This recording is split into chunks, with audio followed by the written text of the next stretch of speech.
dear students, myself Gangadhar Solanke, and I welcome you all to the MCGM's virtual classroom. We'll be learning the topic Features of the Constitution. In the last two lessons, we studied how our Constitution was made. We studied its preamble and understood terms like sovereign, socialist, secular, democratic republic. The goals expressed in the preamble are the characteristic features of our constitution, and apart from these, the constitution also has other features, and in this topic, in this lesson, we are going to discuss about the features of Indian Constitution. Now, in this, the first one is federalism. So, the concept of federalism is what? One of the important features of our constitution, that is the federal system.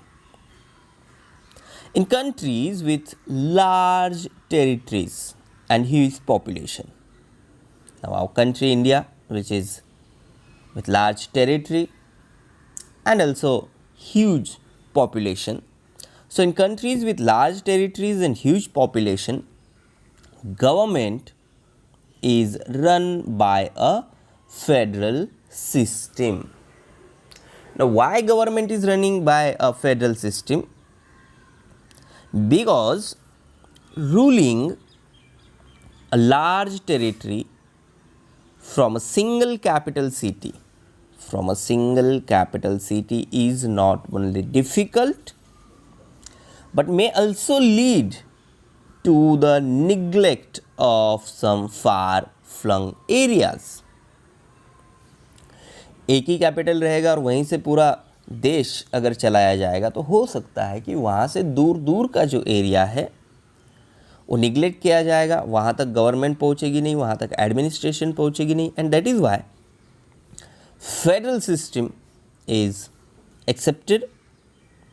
People residing there cannot participate in the affairs of the government. And to solve all these problems, there is solution. Federalism, which is governments function at two levels in a federation.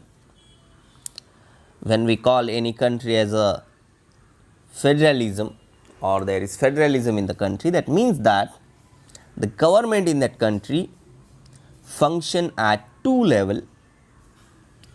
One is at national level and one is at state level. So, union government or federal government, which carries out the administration of the entire country, that is union government. And then the second one, state government.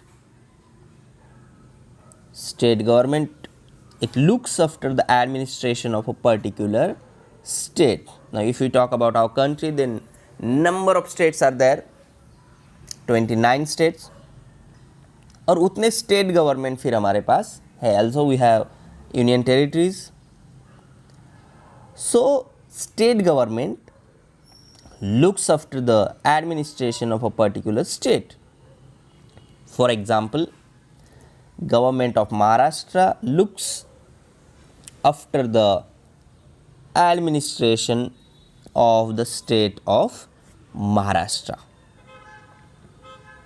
The system of running the administration of a country cooperatively. The system of running the administration of a country cooperatively by the governments at two levels, making laws about different subjects, is called federalism. So, simple thing to understand about federalism, that it works at two levels, national level and state level. As you can see on the screen, in the figure, it is very easy to understand what does it exactly mean when we use word federalism. Then the next one, feature of a constitution, that is separation of powers. The constitution has divided the subjects for making laws between the union government and the state government. अभी federalism में हमने क्या देखा कि 2 level पे government काम करता है, one is at national and one is at state level. Now the power is also divided between state government and the central government. So the first thing which is called first list of union government, which contains 97 subjects on which the union government makes laws, and then state list which contains 66 subjects, and apart from these 2 lists there is a concurrent list in which 47 subjects are there. Now here we will see who deals with what subjects. Subjects with the union government: defense, foreign relations, war and peace, currency, international trade, etc. And subjects with the state government: agriculture, law and order, local government, health, prison administration. All these are the subjects which are included in the list of state government. And then one more, subjects with both the governments, दोनों इस पे काम करते हैं, that is employment, environment, economic and social planning, personal law, education, etc. So here the powers divided into state government and union government. Then the next thing, union territories. In India, as we know, there is a union government that is of 29 state governments and 7 union territories. The union government controls the union territories. Following are the 7 union territories which you can say there on the screen: New Delhi, Daman and Diu, Pondicherry, Chandigarh, Dadra and Sabha for all its decisions. In parliamentary democracy, the discussion and debates that take place in the parliament have great significance.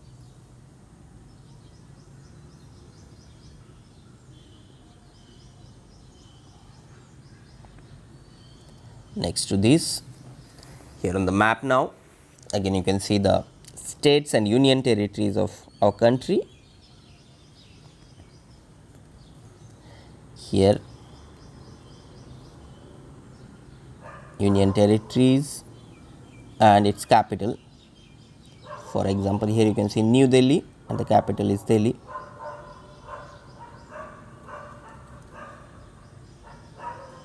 Next thing, parliamentary system of government.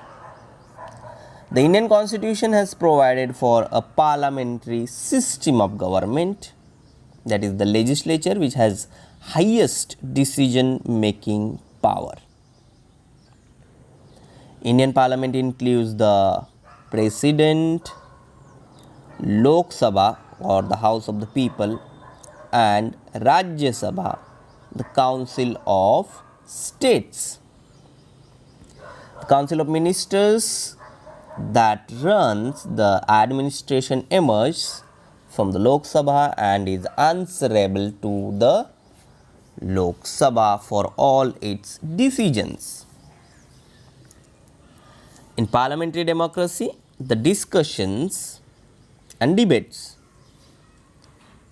that take place in the parliament have great significance. And this you can see on your television also by putting Lok Sabha or Rajya Sabha TV, discussions on different topics. Then the next is independent judiciary. The Indian Constitution has created an independent judiciary. The disputes that cannot be resolved mutually are referred to the judiciary. अगर कुछ झगड़े होते हैं, कुछ disputes है related with the land or any other thing, और जो mutually solve नहीं हो रहे, उन्हें लेकर फिर कोर्ट में लोग जाते हैं. The court hears both the contesting parties, looks into the injustice if any, and gives its judgment. And while giving judgment, this has to be done impartially. दोनों की बातें सुनी जाती है, ये देखा जाता है कि किसी पर injustice ना हो, और impartially अपना judgment कोर्ट देता है.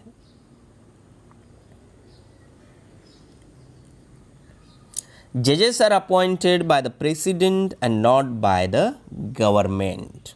And also it is not easy to remove the judges from their office. Now why it is appointed by the president? Because the constitution has made several provisions to ensure that the judiciary remains more and more independent, जिसमें government का हस्तक्षेप ना हो. That is why judges are appointed by the president and not by the government, and also it is not easy to remove the judges from their office. Then the next thing, single citizenship. The Indian Constitution has granted a single citizenship to all Indians, that is Indian citizenship. ऐसा नहीं है कि India की citizenship अलग, फिर आप एक particular state में रहते हैं वहाँ की सिटीजनशिप अलग. No, it is not like that. Single citizenship and that is Indian citizenship. Process of amending the constitution, that is what change in the constitution, there comes up a need to make changes or amendments in the provisions of the constitution due to changing circumstances. Constitution जब लिखा गया है तब के circumstances, तब की social conditions अलग थी और आज अलग है, और कुछ सालों बाद अलग हो जाएगी. तो अगर उसमें चेंज करना है as per the changing circumstances, तो वो भी प्रोविजंस कॉन्स्टिट्यूशन में लिख के रखे हुए हैं. But frequent amendments to the constitution में lead to a situation of instability. So the procedure for amendment is specified in the constitution itself. And how it is specified? The procedure for amendment in the constitution is unique, which is neither too difficult nor too easy. More scope has been provided for giving more consideration and thought to important amendments. The procedure is also flexible. Procedure is also flexible to ensure that general amendments can be brought about easily. Here on the screen you can see major amendments in the history of Indian Constitution, that is introduction to GST, right to education until the age of 14, arrangement of AP Assembly, enhance the power of President,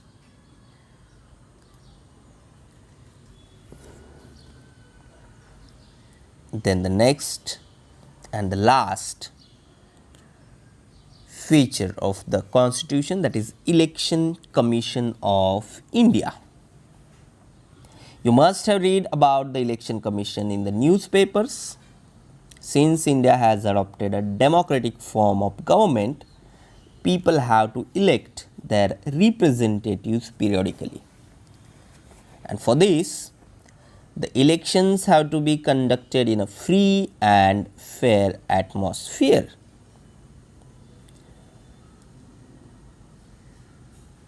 Hence, the Constitution has entrusted the responsibility of conducting elections to an independent machinery, and that machinery is known as Election Commission of India.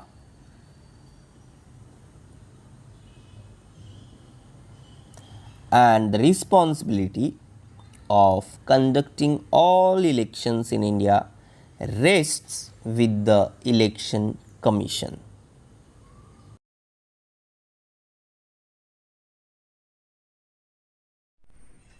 So my dear students, this is all for today. Thank you very much. Stay home, stay safe, take care.